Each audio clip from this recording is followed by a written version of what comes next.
ওরে বাপরে, আজকে এত গরম কি যে করি। এই নদীতেই জলদি ঝাঁপ দি।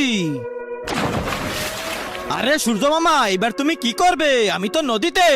এবারের মতো নদীতে নেমে তুই বেঁচে গেছিস, কিন্তু এই নদীতে তুই কতক্ষণ থাকবি?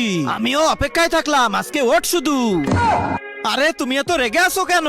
আরে ভাই, তুই এখানে কি করছিস? স্কুলের সময় হয়ে গেছে, জলদি চল। দেখ ভাই, এই গরম সহ্য করা সম্ভব না, আমি এখান থেকে যাব না। হ্যাঁ ভাই, এই গরম তো আমারও সহ্য হচ্ছে না। দাঁড়া, আমিও আসতেছি, চলে আয়। ওঠ। ইয়াহু, কি মজা! এখানে ক্লাস চলছে, রানার রাজু কোথায়? স্যার, ওদেরকে দেখলাম নদীতে গোসল করতে।